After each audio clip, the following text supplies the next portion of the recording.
Can we have a roll call, please? Yes. Ingalls? Here. Dubravik? Here. Carter? Isle? Here. Snyder? Here. Moore? Here. Thank you. Okay. Oh, sorry. You'll ask for a motion. Can I have a motion to approve the minutes and the agenda of October 13th? I'll make a motion that we approve the minutes. Second. Perfect. All in favor? Aye. All opposed? All right, motion's passed. And let's see. Any public comments? Nope. All right, so let's go right into the new business. So the first part is the rezoning of 407 East Cast to a traditional bed and breakfast. And Abby, are you going to present first and then? I am. So I'll present, and then they will do their PowerPoint kind of in the middle towards the end of my presentation here. So because Mark is the current owner of the property, he can't participate in the discussion. But if you want to make any comments or answer questions, then you can come and join them during their presentation or after to answer any questions if you would like to. Oh, Okay? okay, Yes. stand up. Yeah, from the podium. I know, the two different hats. Okay. All right. So our applicants today are Jennifer and Brian Haney. They have applied to rezone 407 East Chapin Street, as you can see here in the image. So included here in our packet, I've got the rezoning application, which the first page of that application you'll see is the updated, as I stated before the meeting started. Because they have not closed until the 24th, we did have Mark sign the application as the legal owner, so they all three signed that. We've got site aerials and site photographs, as well as the SHPO survey sheet included. The applicants have applied to the Planning Commission to rezone 407 East Chapin. They are currently zoned 403, or they are currently zoned R3, one family residential, and they are applying to rezone it to RM1 multiple family, with the purpose of operating it as the Cobb's House Bed and Breakfast. The RM district is designed to afford a transition of use in existing housing areas by permitting new construction or conversion of existing structures between adjacent residential and commercial, office, thoroughfares, or other uses which would affect residential character. The district also recognizes the existence of older residential areas of the city where larger houses have been or can be converted from single-family or two-family or multifamily residents in order to extend the economic life of the structure. And you can see here, based on our map, this house meets that definition almost to a T. It is a very large home in the historic district. The yellow is single families. Currently, it is all single family. Across the road is the orange, which is RM1 multifamily, where bed and breakfasts are allowed. You can see, I could have made those colors a little bit deeper, but then there's the green over here is all business district. This is commercial space. So the property is adjacent to current residential or multifamily and close to the commercial district. So the definition of a bed and breakfast per our ordinance is a single family dwelling unit in which up to 8 rooms are available for rent to transient tenants for fewer than 15 days, during which time the innkeeper resides in the dwelling unit. The term bed and breakfast is also known as a tourist home.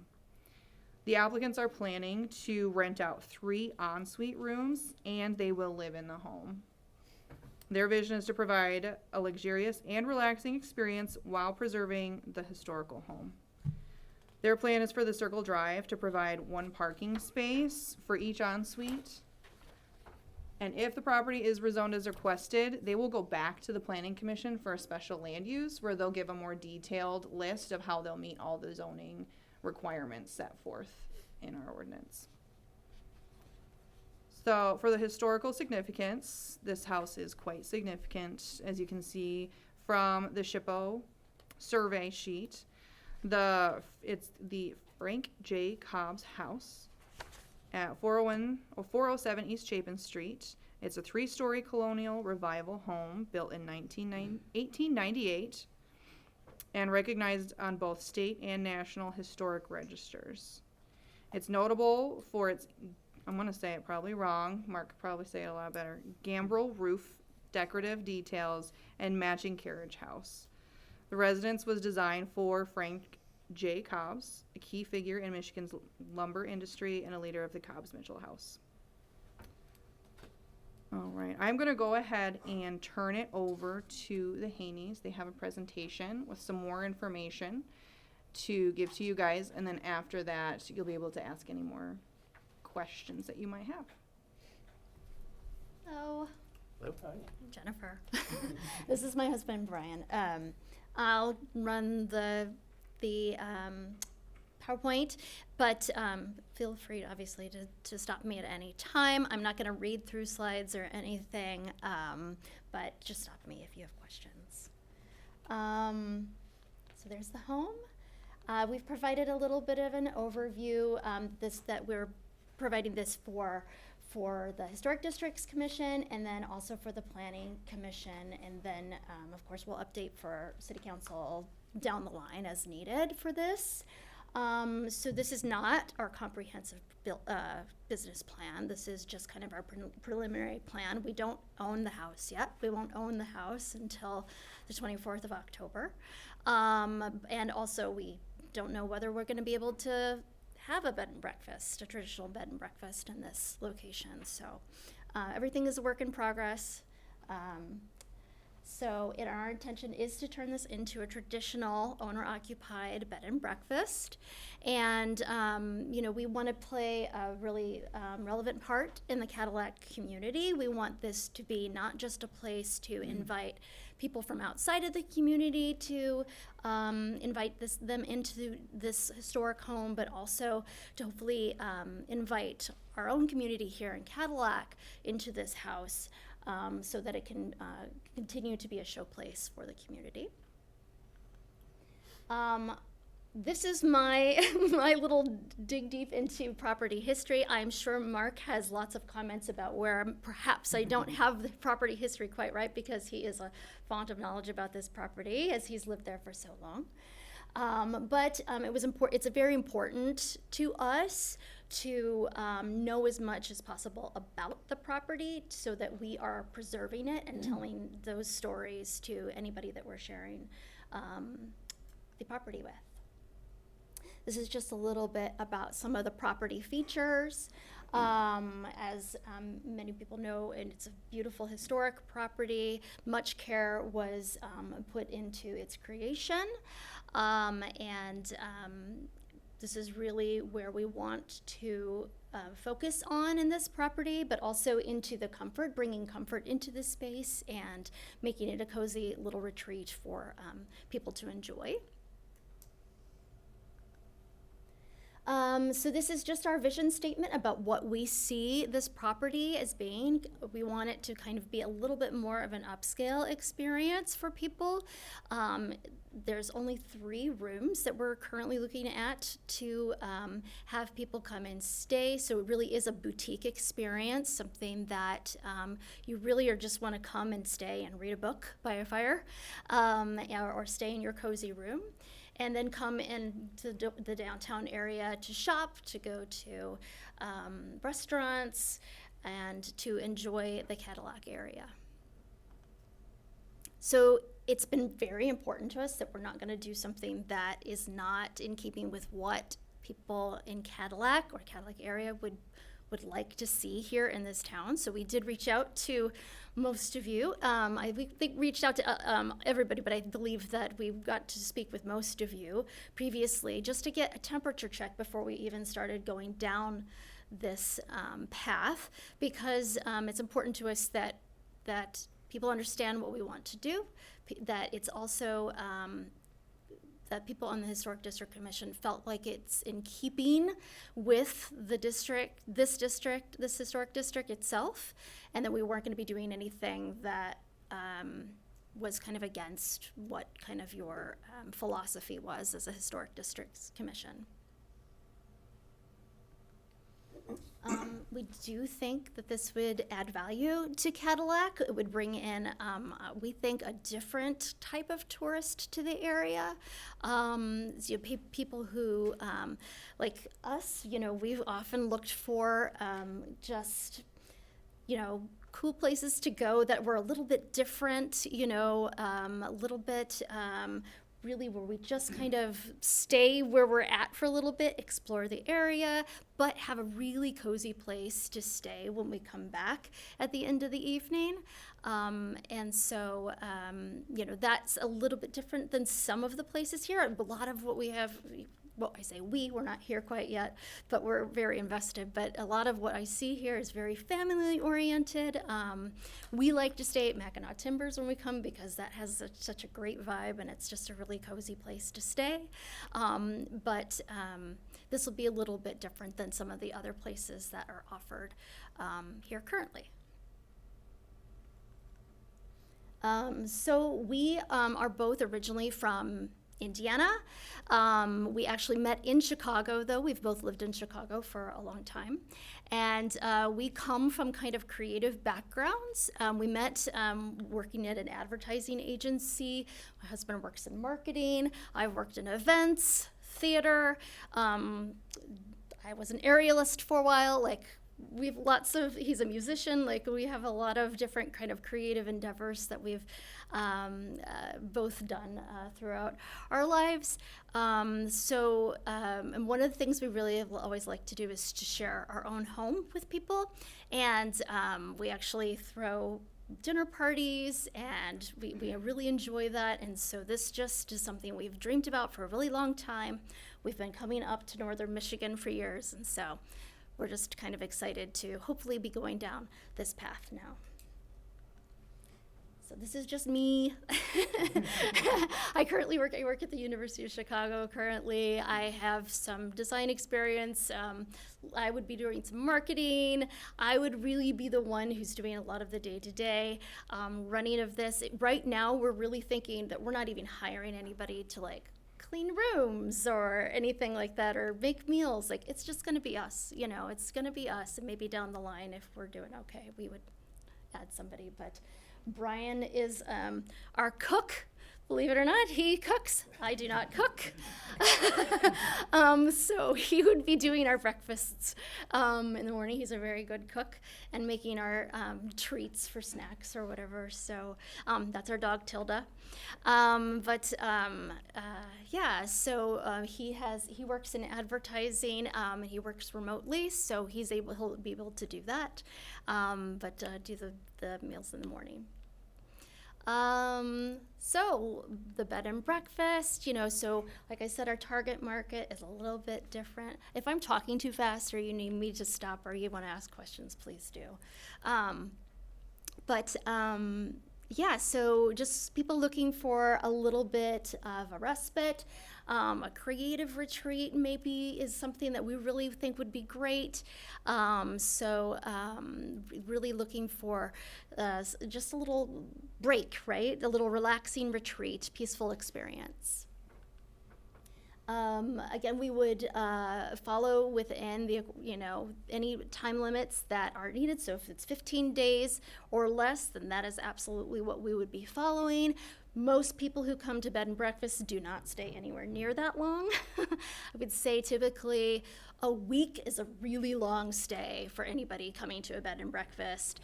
Probably 2-3 days is probably your average of what most people, when they go to a bed and breakfast, would stay. So parking plan, we do think that not on necessarily the circle drive, not on the brick circle drive, but we think on the cement pad. We think that we could carve out 3 spots there. If that works, if we're legally able to do that, we do think that there's enough room there on that cement pad to carve out 1 space for each of the 3 rooms. If people have more than 1 car, if a friend is meeting another friend and they're gonna come stay, then, there is some room, of course, on the circle drive where people could park there, or any legal spot along the street. Of course, safety is very important to us. I'm a little bit of a worrywart, so safety is always top of mind for me. So following all fire codes, all health department regulations, that is something that we're really going to be making sure that we're kind of following to a T.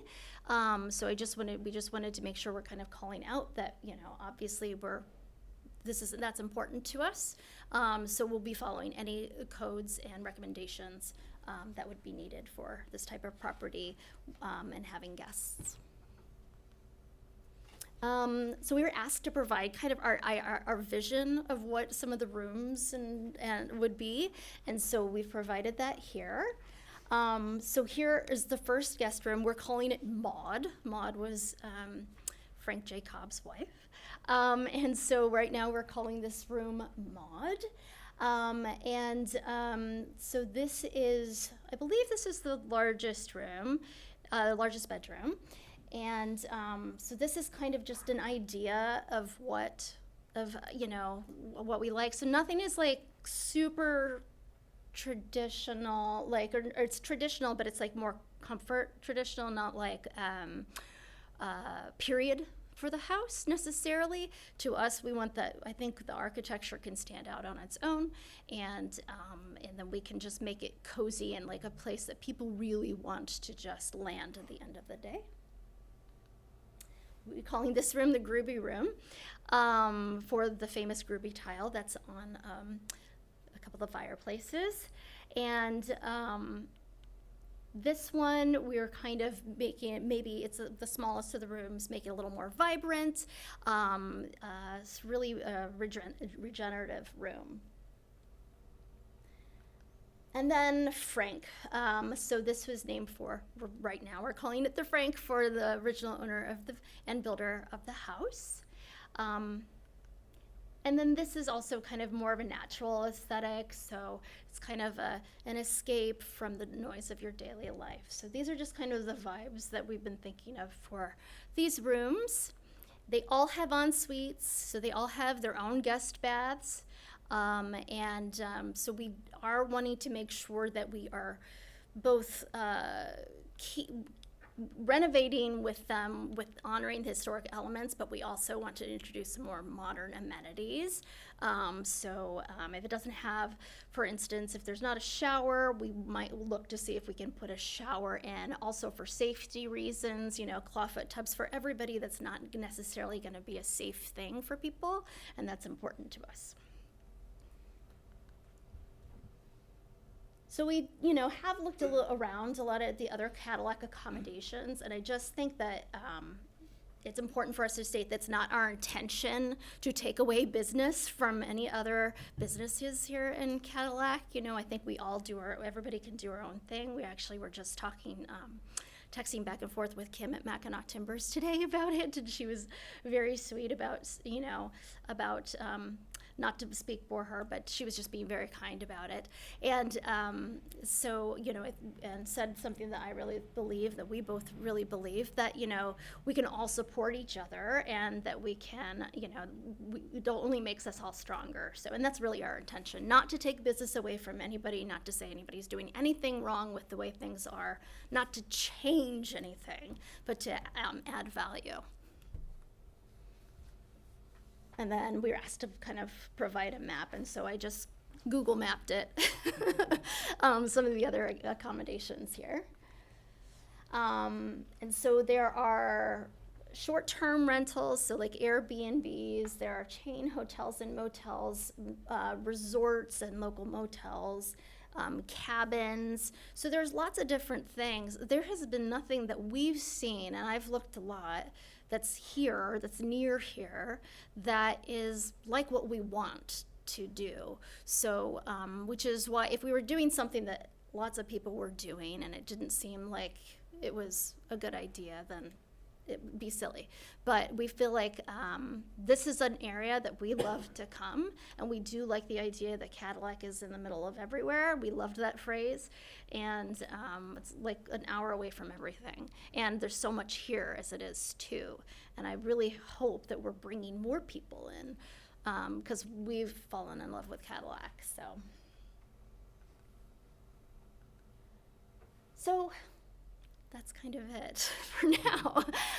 But we're happy to answer any questions. We're happy to make any inclusions in here that you might think would be a good idea for if we, for planning commission, city council. We're really here to hopefully get a letter of support from you all, and so we're happy to answer any questions. Thank you. Thank you. So I will interject right here and kind of explain to you guys in case you don't know what the rezoning process is. So for ordinance, they have to go before planning commission and city council for a rezoning. So this is gonna be a couple of months process. And then to do a bed and breakfast, you have to have a special land use. So they will go back to planning commission again after that, as I stated earlier, for more of that in-depth zoning review where they'll have the in-depth parking and that kind of stuff at that time. So our plan would be today that you guys would vote to approve a letter of support that staff would draft, and then have Michelle review and sign so that we can present it to planning commission and city council as part of their packet for rezoning, if you guys approve their vision. So a few slides back, you were talking about how short-term rentals are through Airbnb, VRBO, and I think you said Blue Pillow. Are you going to be advertising on any of those sites? No, it's not our intention to do so because I know that some traditional bed and breakfast. Do we need to? No, it's fine. Okay. I know that some traditional bed and breakfasts do that Yeah. for better visibility. I think it. I that's not been our vision. We actually talked about that, and I just don't like that personally. It blurs the line. Okay. And I don't think that type of business is a good idea for a sort of downtown area. That's my personal Gotcha. So you're going to create your own take on website. that, but yeah, our own Wonderful. website and then do it that way. Great. Work with the Michigan Bed and Breakfast Association has now merged with the Midwest Okay. Bed and Breakfast Association, so we would work with them as well. Wonderful. That bathroom of yours, is that all groovy tile in there? No. Oh. It's actually, we found out last night that it's not. Okay. The tiles in the fireplaces. Two and, fireplaces. Yeah. It's a different tile that we've been calling it the groovy room. Okay. We mistakenly thought that was. the- Okay. I was going to say, that's a lot of groovy tile. Yeah. I think a Two lot. fireplaces, Yeah. Yeah, Just it the actually looks fireplaces. more like Pewabic in Yeah. the bathroom. Yeah. Would that change much of your plan if you go to the zoning, and they say you only have enough space for 2 parking? Well, are you thinking you guys are gonna kinda stay on track if it's Yeah. for instead of a 2 Yeah, bedroom I mean, Airbnb? I think that. I think that we would look to see what else we could do about parking. And I think that it's set up perfectly to have 3 rooms, Mm-hmm. with the owner suite that's in the attic, because in the attic, there used to be an apartment, I think back in the 60s, 70s, 80s. And so that's where we're planning to live eventually. Probably, if all of this goes through, we would probably live for a little bit in the first, one of the bedrooms on the 2nd floor, and then only do 2 Mhm. at first maybe, and then renovate up, we're not investors, we're not coming with like all this money just to spend, like we're gonna be doing it ourselves, we're gonna be, so, it's gonna be iterative. I think there's always a solution, so if we go to the zoning, Yeah. there's only 2. We're gonna be living in the Frank room or wherever for a little while, and we'll rent those 2 to have guests come. And then there's gonna be a solution to figure out how we can Yeah. create the 3rd. We'll work If with we you can, guys yeah. with that and how to do Whoever, that. yeah. But 2 rooms doesn't scare us. Okay, No, yeah. thank you. One way or the other, we're moving here. Yeah. That's not, if this all falls apart, we're just gonna figure out how to just be here. That's, we're not gonna be like, well, we gotta sell this house. No. Okay. We're here. On the aerial map, it looks like there's plenty of parking. I can't imagine that Can there. I comment or no? Yeah. Okay, I was just gonna say, it's a half acre, so it's kind of there's a lot of space to work with, I think, with parking. Yeah. Mhm. I noticed there's the circle drive in the front or on the side, I guess, but then there's a small lot at the back where the garage is, so. It's actually pretty big back there. It's Right. like, I've probably had, we've had like, when we did the Historical Society galas, we had like a lot of cars parked back there. I'd say Mhm. 6, 7, you know, crammed in there, but they could fit. Yeah. Yeah. Better parking accommodations than many of the homes that are Yeah. multi-family They in wouldn't be town. parking on the tree They're lot. parking on the tree lawns and stuff like that, you know, Yeah. which obviously you aren't doing at a high-end accommodation, but, Yeah. you know. There was one bed and breakfast that was about to go up, and then it fell through this last year. So I think we'd be the first, right? I think so. Mhm. Yeah. Do you mean on Cass? That Yeah. one on Cass? Uh-huh. Yeah, I Yeah. don't even know where that went, why that went that direction, but, Well, I'll tell you was it later. parking? No. But yeah. I think that one got approved through zoning, and we're just waiting for special permit use. Oh, I thought it was something else. Nope, Okay. that's where it's at. Gotcha. I just So don't it's think actually in process, sort of. If they decide to proceed. Right now, I don't think they're proceeding. Okay. Yeah. Any other comments at all, or questions? I was curious, are you planning on doing events there, like weddings or, bridal showers, that kind of thing? I think that, I think that the hope would be to do something, maybe not weddings. I don't know if it's necessarily the right property for an actual wedding. Certainly a place for a bridal party to stay, if it's a small bridal party or like a bride to stay and get ready or something like that. Maybe for, like photo shoots for when you're getting married, that would be, I think it would, I've come from the wedding industry too, by the way, so, I think that would be appropriate. I don't necessarily see us having actual weddings there, but definitely other, smaller events, like, some kind of community, community parties or something like that, hosting, smaller events like that. I can see that's definitely a vision, for us to be able to do. But not larger like weddings. Right. Yeah. And keeping the footprint small is what we're saying. Yeah. Manageable for the two of us. Yes.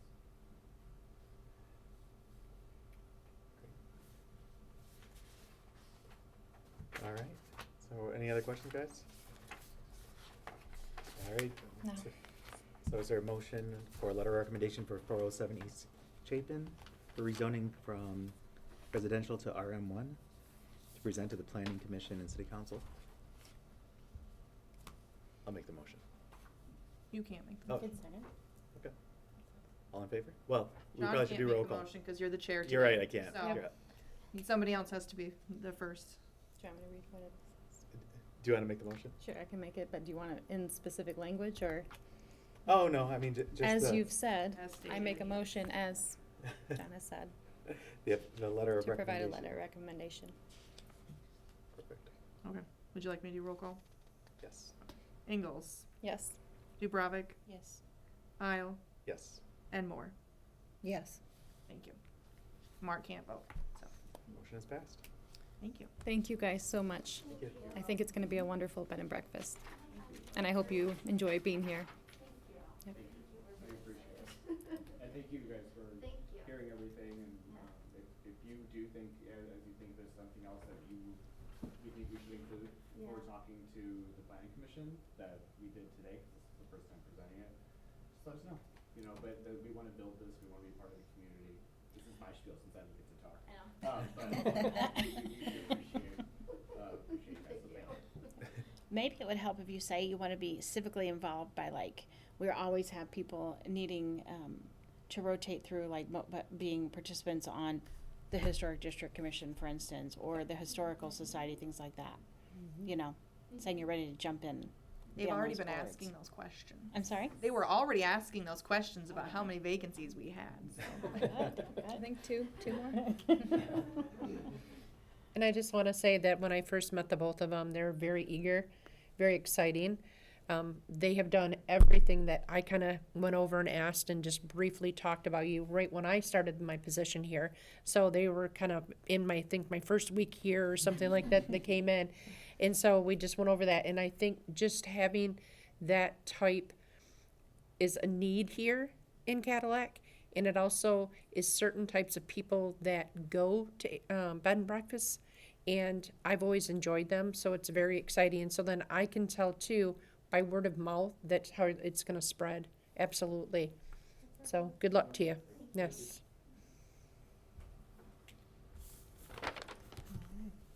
You guys So- are welcome to stay or leave. We have a couple more items to go through on the agenda. People leave all the time. That's fine. Yeah, we're not offended if you leave. Thanks, bye. Great. Thanks. Oh, goodness. YouTube, they put these on I YouTube. didn't know that. It's funny. Oh my gosh, I did not know that. Thought they were like TV2 or something, whatever it is. That's funny. So the new business for zoning code rewrite advisory committee. Yes, so this is just informational.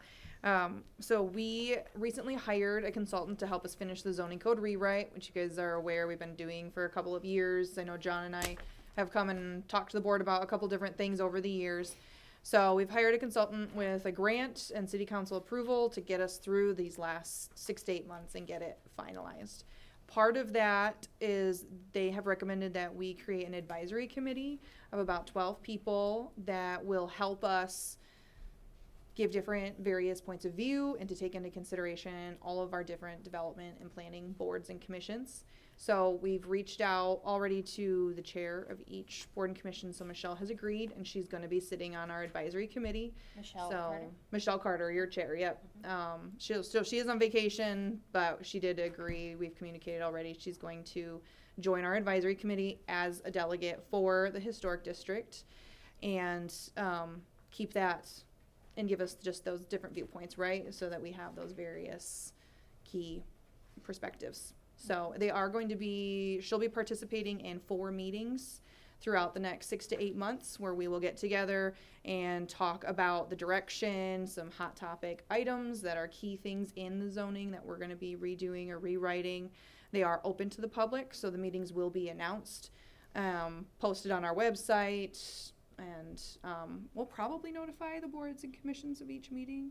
That's something we're planning on doing. So you guys will be notified when those meetings are taking place in case you want to attend and stay Are approved. there other, you said you need 12 people, do you have these 12 people? Do you need other We people? do, yes. Mhm. So we've asked one person from each board. If the chair couldn't, then Mhm. ask somebody else from the board.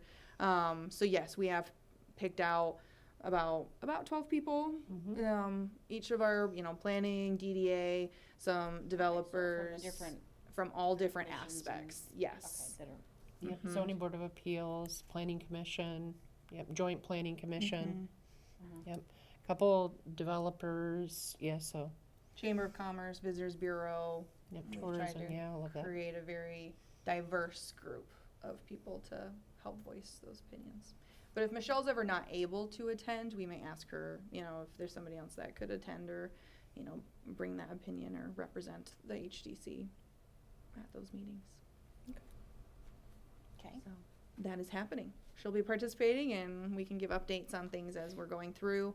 We may bring sections of the ordinance to the commission over the next 6 to 8 months that we particularly want your guys' feedback on. I know, as I said in the past, John and I have we've talked about short-term rentals in the past as a potential. I know we've thrown around discussion of do we allow it in only the current rentals and, I think, John, you've even brought up,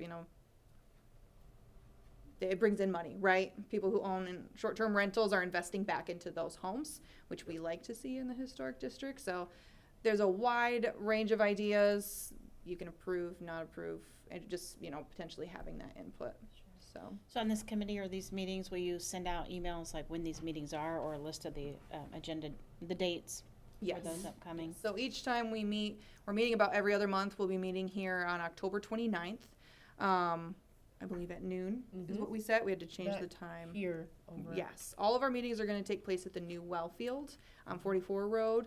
They have the big training room, so we can just host a lot more people potentially out there. It's a little more informal than here, and having everybody kind of stare at each other around the circle. Are these meetings in the evening? So people that are. So working during this the one day will be have at to- lunchtime. We're gonna kind of rearrange them throughout. So it depends on the group of 12 people when they can meet, but there will be various times. So some will be during the day, some will be in the evening. It just kind of depends on availability. So each month they will set the date and time for the next meeting at the end of each. So we will notify the public once we know. Okay. That's the plan.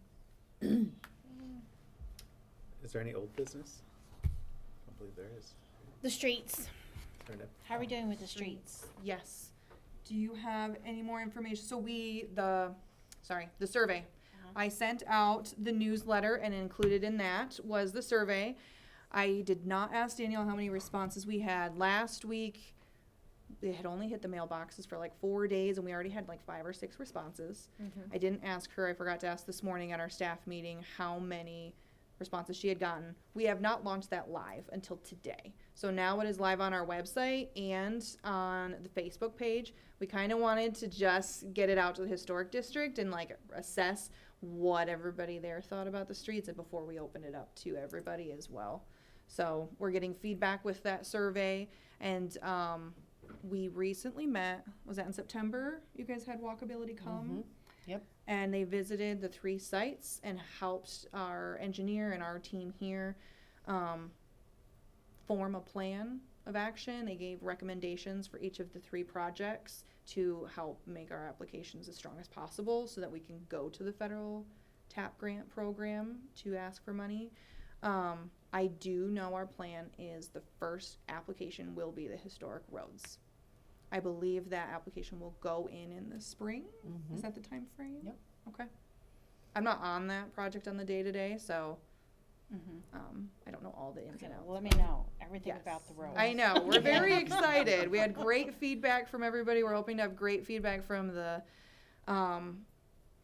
survey. I know the group that came were very interested in the project. They loved it. They wanted to invest in historic streets. And I believe Connie made one comment that they loved how in the center of each of the roads, we have a very unique, what do they call the pattern? The SHPO, the MDOT has a SHPO lady, and she told us the name of the Name of it, pattern. yeah. And I can't remember what it's called, but the fact that our streets combine and they do like the circular pattern, it's not really herringbone, it's something else. Because they corrected us, we were using the wrong term.